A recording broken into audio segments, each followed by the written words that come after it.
I choose diversity because who wants a one flavor world?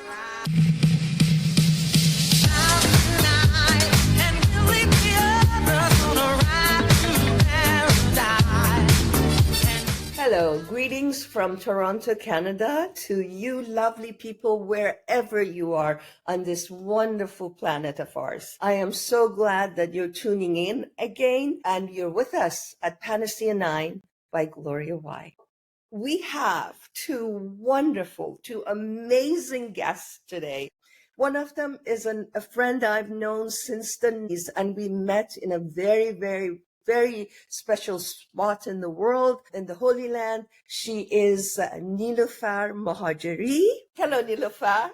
Hi, Gloria John. How are you? I am doing really well. Thank you. How are you? Awesome. I'm so glad to have you here and pick your brain. Well, I hope we can pick something. It's, you know what it is. Sometimes you prepare, but in the moment, other things come to your heart and mind, right? So always go with your heart. yes. Well, I'm sorry, I shouldn't tell you what to do. It's the mother in me, telling my children, always do this, always do that. I'm so sorry. No, but I always go with my heart. That's who I am. I don't even pay too much attention to the brain. I think it's just there to follow the heart. But anyway, that's me. So our other guest today is a lovely young woman who I just met face to face right now, but I do know her family and her background. And she's done some amazing work. She's a fellow filmmaker, Nauzanin Knight. Hi, Goli John. Hi, Nauzanin John. How are you? Good. How are you? I'm very well. You noticed that both Nauzanin and Nelufar called me Goli. That's okay. Goli is a name that I've familiarized with because my close friends call me Goli. My legal name, of course, I've mentioned in previous episodes, is Gloria, and the podcast is called Panacea9 by Gloria Y. But be prepared to hear Goli a lot, because I do go by Goli too, and I love it when people do call me Goli. So let's start with, doing an introduction, a little bit of introduction about Nelufar. Nelufar, I'm going to cut out your jobs, the positions you have held. I want those to come in later. I'm just going to go over your studies, your academic backgrounds, and oh my God, you put a lot of people to shame with all those degrees. It's crazy, but good for you, my Nelufar John. Good Thanks. for you. And then some of your accomplishments, but we hope to deal with everything as we go on. So our Nelufar has a bachelor's degree in biology from the University of Virginia, a master's degree in international affairs from George Washington University, and a master's in international rights law from Oxford University. She has served on Anika James Foundation Board of Directors from 2018 to present, Regional Baha'i Council for the Atlantic States for a whole decade from 2012 to 2021, National Consumers League Health Advisory Council from 2015 to 2018, National Council on Patient Information and Education, Board of Directors, 2014 to 2018, Pharmaceuticals and Global Health Focus Group, and the Republic of Chad, Ministry of Health, and UNICEF, Community Development Specialist from 1989 to 1990. She now lives in Bellingham, Washington. Yes. Wow. On the beautiful west coast of the United States in the Pacific Northwest, and it's truly one of the most beautiful places on this earth that I've visited. I want to go on and introduce our Nauzanin. Okay, Nauzanin in Persian means the loved one, the beloved, the adored, right? Yeah, that's right. And I'm beginning to see why she was called Nauzanin. Her mother or her father, whoever chose the name, must have had that inkling that she will be a Nauzanin. She would be adored. Nauzanin Knight is a Canadian writer, director, producer. Yay, Nauzanin, with a passion for social issues. She holds an MSc from University College London and is the author of State Terrorism in Iran, Understanding the Cause of the Iranian Baha'i Community. Something very close to my own heart, Nazanin. She shifted her focus to filmmaking and has since written, directed, and produced a range of projects, including My Lyric, I Never Knew, on CBC Gem, Precarity on Telus Optic, Notes on Being Unpopular on TIFF The Big Pitch. She's now in the process of directing White Sands. Oh, wow, I had a film called Crimson Sands. I take White Sands. She believes in contributing to the discourse of diversity and inclusion in the screen sector, having published a study titled Building Inclusive Networks in the Film and Television Industry. As an executive producer of 1844 Studios, Nauzanin is dedicated to promoting the oneness of humanity through striking stories. Now that's my kind of a filmmaker. Thank you, Golijan. Very generous intro. Thank you for doing all that you have done, all that you are doing, and all that you will do. I can say so much about using the arts, using our consciousness, using our books, literary works, to bring humanity together.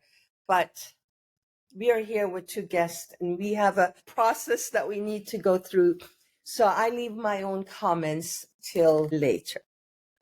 Now, lovely ladies, what do you hope to accomplish by being on this podcast? You know, honestly, I don't have a specific goal for accomplishment, but what I always hope is that anything that I say or engage in some way helps someone on their learning and growth journey. That is the biggest gift I can have. So if my shared experiences, if my learnings are helpful to somebody else, that's gold. Okay. Nazanin? Likewise, I'm very much on the same page as Nelufar John. I'm also here to learn from you wonderful ladies and to see where our conversations lead in terms of uncovering maybe new truths. And yeah, I'm very excited to be here. Thank you. That is exactly why we created this project. Now, I have in my previous podcast explained the meaning of Panacea, where it came from, what it's used for, and why it is the name of this podcast. So if you're new to our program, please go and visit our first and second episodes, and you will get an idea of why Panacea9. And you'll realize that it has to do with healing. We want to create an elixir, a spiritual elixir. We're not interested into turning copper to gold. We're interested in turning hatred to love, exclusivity and othering to inclusivity, disunity to unity. So I hope, lovely ladies, that you will accomplish your goal along those lines. Now, something else I want to tell our audience is the word John or June. It comes easy for Iranians to say Goli John or Nazanin John or Nilufar June or Arya June. June is the less formal way and John is the more formal way. But they both means dear. Literally, John means life. But by calling someone John, Nazanin John, we're saying you're my life. Or in other words, dear Nazanin. Now, when you're very close to someone and you feel very comfortable or you want to be colloquial, you might say June. I don't call my children Bayan John and Arman John. It sounds very formal, very weird to me. I call them Bayan June and Arman June. But those are my kids. So anyway, I just feel because we happen to be, all three of us happen to be, well, Nazanin is partly Iranian. Nilufar and I are full Iranian, but we all have connections to the Persian culture and Iranian community. So some of the words we may use may not be familiar to everyone who's watching us. That's why I interject. I'm sorry. So anyway, let's get back to our questions, lovely ladies. Let us take our audience to a paradoxical world. And what do I mean by that? There are so many people who are tired, burdened with negative feelings towards others, tired of hatred and dislike and lack of compassion and lack of understanding. They are burdened by it. And they carry this burden on their shoulders as they tread on in life. But not much is done about it. And then there are other people who see this, who see how certain segments of society, certain individuals, certain groups are carrying this burden on their own shoulders. They're damaging not only others, but also themselves. And they want to do something about it. They want to unburden the other people. They want to make us united in all of our diversity. So I want to hear how you see the world. Do you think we are actually becoming more united and letting go of the othering concept? Or do you feel that maybe we have made some improvements, some progress, but somehow we are inching back towards this unity? It's a wonderful question. And I think for me, when I look at the rapid transformation of this world, it's moving so fast that it's very difficult to keep pace with it. Even in my lifetime, where we've come, I can't help but think of the forces that have been released into this world that have caused this rapid transformation. And we're moving, whether we like it or not, towards a more globalized world, towards a world where we're more interconnected. And, whether through our technology, through our sciences, through our arts, we're moving towards a world where we're more connected and interconnected in a way that people from different parts of the globe, it's very clear and evident that our actions in one part of the world influence people in another part of the world. We're so inextricably tied to other people that it's impossible to separate ourselves as individuals from the collective. And so in my opinion, we're seeing a more united world, whether we like it or not, but we still have a long way to go because our technologies and so on, in the same way that they can promote unity, they can also perpetuate division and amplify hatred. It's so refreshing. It's so heartwarming for me to see a young woman that hopeful. That's awesome. Hope is, in my opinion, is one of those things that can speed up our progress and slow down the regression. Nazanin put it so eloquently, the barriers that we sometimes feel, even though we're not seeing the bigger movement forward, I want to kind of use an academic word here because it kind of encompasses the idea, and that's called fragmigration. When I was in grad school, I had one of the professors who was my main mentor, James Rose now, and this man was extraordinary. He had come up with a whole school of thought in political science that people were writing PhDs in. And then he came back and said, this is all wrong. I take it back. We need to think in a more unified way, and that individuals are actually actors on the world stage as well. Whereas most political science theories only look at institutions and sovereign nations as actors, right? So he just revolutionized thinking in political science twice. He came up with this term called fragmigration, which is a combination of fragmentation and integration, which is also a principle that we have in the Baha'i faith of the simultaneous processes of disintegration and integration. What Nazanin was referring... Can I interject? You mentioned a principle of the Baha'i faith. Yes. So I want our audience to know that the Baha'i faith is a world religion. The Baha'is believe that it's the last of the Semitic religions to have appeared so far, and obviously Nelufar belongs to, or adheres to that religion. Yeah. Did I say anything wrong here, Nelufar? No, not at all. No, just because you mentioned it and not many people may know what it is. It's good to explain. It's the same as explaining John or Gully or whatever. Okay. Our audience to be clear about what you say. Okay, go ahead now, back to... Yeah, so Dr. Rosenau, one of the things that I learned from him was around this principle of fragmigration, where you're seeing fragmentation happening while integration is happening. And the example that Nazanin used of technology is a really great one. Technology has brought humanity closer together in a way we've never seen before. News happening in one corner of the world today is immediately seen, heard, and experienced by people all over.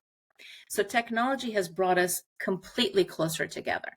At the same time, that same technology has completely divided us so that there is a rise in tribalism. One of the things, and I'll give you a very concrete example, is understanding context when it comes to these forces of paradox. Back when I was in graduate school, we had to do a capstone exercise with the United States Department of State. And our task as a graduate body was to identify the pathway for the United States to withdraw from Bosnia-Herzegovina at the time. Okay. And so our graduate class, we divided into groups tackling different aspects of withdrawal from a country that had been in the midst of crisis. So I and a couple of my colleagues in our graduate school were tasked with putting together the foundations for human rights reconciliation in that area. And so we did our research. We went back, we looked at the issues that affected the people of Bosnia-Herzegovina. And we had to go back hundreds of years to the root cause of these divisions and these hatreds that were still affecting today at that time. And no matter what infrastructure you would put in, no matter what educational systems you brought in, there would be no immediate remedy because those hatreds and those feelings had been festering and promoted for hundreds of years between these different ethnic groups. And so I remember feeling very hopeless at one point, thinking, there's no way we can affect a positive change in Bosnia-Herzegovina. I remember having this moment of clarity where I thought there has to be fora that allows people to vent, get rid of that hatred, and be provided with resources that helps them to address what's been festering in their hearts. Still, as a humanity, we espouse a lot of positive thinking, a lot of inclusive thinking, but we're not putting it into action as such. And so that's where I see the work. We have the general theories and ideas. Patients are not implementing them. So the paradox that I see is we have understanding of what the issues are, but I don't think anyone is ready to arise and actually address the core issues, the root cause issues. Okay, so I agree with what you said. And that only means that we have a very big responsibility. Now, we're not going to change the world, just us or by a few episodes of podcast, but we can be an instrument in furthering the progress. And like you said, it goes back generations. But the good thing is that thanks to technology, we have better tools now to further this work. Sometimes I wonder, why do I bother? Why do I make a film about injustice to women or women's right when I can hardly make my mortgage and, and stay up nights and days. And then I wonder, well, we can't be lazy about it. We have to keep on whatever it is that we do, whatever science, whatever art, whatever craft we are engaged in. We just need to work harder. And I loved something that you said, Nelufar, or Nazanin, you may have said it too, the connectivity, the interconnectedness of all of us. And we are getting closer and closer to a collective understanding of that interconnectedness, because we're not able to travel to the furthest parts of the world within hours, but we are also generationally, in my opinion, connected. I mean that this is not just for us, this world. This earth is not just for me and my children, just like it wasn't just for my parents, who both passed away now, or my grandparents. It's also for the generations that we'll never meet in our lifetime. We don't know when the world began, and we don't know where it's going. So generation after generation will come. So what we think, the concept of time in our minds, does not belong to today or yesterday or tomorrow. Right now, we are in time immemorial. It's better for me than it was for my parents, and it'll be better for Nazanin than it is for me. And it will be much better for Nazanin's children, if she has any, than her. I'm sorry about going on for, such a long time. I like to move on to the next question for my lovely guests. But my dear friends who are watching this, we're going on a bit longer than I thought. We only got to one question and maybe half of the introductions I had intended for our guests. So what I'm going to say goodbye to you people, but we're going to carry on. We're breaking down our conversation into multiple episodes so that Arya and I can keep our promise to you that we won't make the episodes too long. We want you to tune in throughout the whole episode and share with us your thoughts, your ideas. If you agree with us, let us know. It will make all of us happy. So my beautiful friends all over the globe, whether it's daytime or nighttime where you are, I hope that you've enjoyed this conversation. I hope that it has given you some food for thought, and I hope that you will engage with us and that you will come back. For now, I will say goodbye. Don't go anywhere, ladies. I'm coming back to you. Bye.